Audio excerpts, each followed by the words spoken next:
Wranglers Extra. Aaron Canada alongside John Schiffner on the Manager's Show on the Cape Cod Baseball Network. And Schiff, a win last night. What else can you say? Oh, it was great. And you know what? Games like that are games why I coach in the Cape Cod League. That was an absolute gem that Derek threw. Absolute, total gem.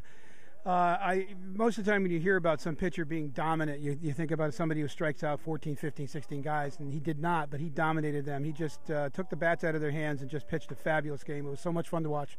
A complete game, one hitter. The one run that was allowed was unearned, and you're right. I mean, he didn't strike out a lot of guys, but his changeup was working well. He was using the fastball right, all four pitches correctly, and just guys couldn't get a rhythm on him. No, and that was it. And he just kept banging the strike zone. And at some point you think maybe the other team should be taking strikes. And I've been in the same situation. If you take a strike, you're already down 0-1, so you got to see if you can swing the bat. And he was around the plate, but he was never in the middle of the plate. Like you said, he changed his speeds exceptionally well. It was just a really, really great performance. It was fun to watch. And just, he did everything you're supposed to do to help yourself out. He made some nice plays in the field, completely enthusiastic. Something I like to use all the time is he worked fast, he threw strikes, and he changed speeds. And it was the guys just loved playing behind him. Brian Dupre went for Hyannis last night. It looked like he was working kind of backwards, working off his curveball more than anything else, and the guys were catching up to it. Well, we just put the bat in the ball and made him count in a little bit. I mean, I would certainly, I'm not complaining. We had 15 hits, but we only got 3 runs. Would have liked to see more runs up there, but we'll go one step at a time. Baby steps are fine, and 15 hits is a great performance. And the kids worked at it in BP. We had an excellent batting practice before the game. And that's what you expect. They did very well in that aspect of the game. Let's hope it continues tonight. I noticed the guys don't really get too down on themselves about a 4-game losing streak. But yesterday, as you said, during batting practice, the mood seemed a little bit lighter. Well, maybe that's because we as coaches kind of took a little bit more of an upbeat path there in batting practice, and we were talking to the guys a lot more and getting on the guys a lot more if they weren't doing what they're supposed to do. And then if somebody did something well, we certainly complimented them on that. So maybe that's what we need to do is kind of stay on them a little bit more, and that's what part of coaching is adjusting to your team. And hopefully that's part of the reason why. But I think the other reason is they're just good hitters. There are really good hitters in our lineup, and good hitters are facing good pitchers, and some nights you'll get them and some nights they get you. How about Ricky's defense over at third last night? Just a couple of chances to make a play, but when he did, he made good ones. He made an excellent. The double play was a big one. That was huge. Turning that double play. Riley made a beautiful pivot. It was a great feed by Rick. But Ricky certainly can play third base, like we all knew. It's just when do you want to put him over there? What's the reason he's over there? And that's exactly what we said we could do with him is put him over there in certain situations, and that was perfect. Absolutely perfect situation for him to be there, and he did what he's supposed to do. He made the plays. And the guy who was on first base last night, Aaron Westlake, named the Coca-Cola Player of the Week for just a monster week last week. Well, he had a great week at the plate, but he also made a huge play last night, diving for the ball. And then the only flaw that you can find in Derek's performance last night, he didn't cover first base.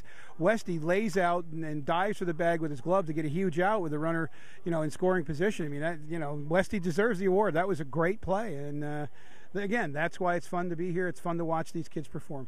And the error bug bit again last night. It was that same shortstop position. 2 errors in the same game from the shortstop position. It seems like, out there on the left side of the bag, it's just not a place to be right now. Well, we won 3-1, so it doesn't matter to me. So Y-D coming in, first time you're going to see the Red Sox all year, and we're well past the halfway point of the season, and this is the first time you get to see the Red Sox. Yeah, weird, very weird, and it's not the way it should be. It should be distributed better than that, but, let's go. It's a baseball team to play. We got a game to play against a team. Let's go. Now, they're obviously doing very well. They're in second place in the Eastern Division, just behind Brewster and just ahead of us. But historically, it seems like some teams get stronger in the second half, and for one reason or another. It's a familiarity. It's a comfort zone. The kids kind of settle in.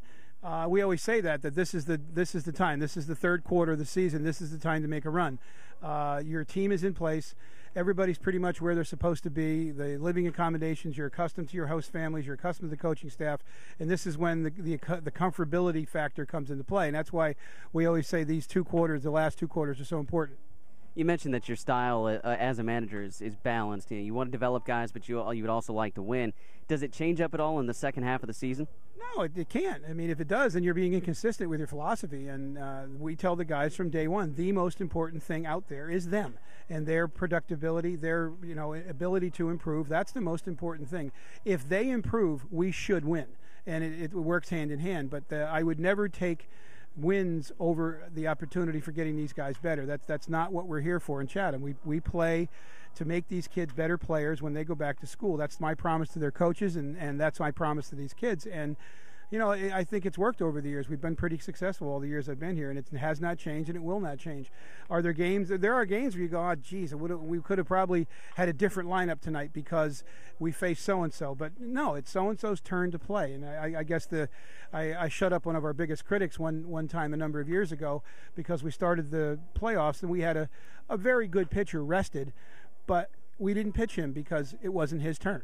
It was so-and-so's turn, and unfortunately, so-and-so lost the first round of the playoff game. We did not win the championship that year, but it wasn't because of that. It was, and if I had done that, if I had flipped the rotation, then I would have, completely circumvented what we stand for, and I won't do that. We're here to develop these kids, and that's what we want to do. Speaking of the lineup, how's it look tonight? Let's see. We got Ricky at first tonight, Danny at second, Perez at short, Joey at third, Joe behind the plate. Westy's DHing, Amaral, Humphreys, and Verdon in the outfield. And on the mound, we've got Denhart. He's John Schiffner. I'm Aaron Canada. It's the Manager Show on the Cape Cod Baseball Network. Go Anglers!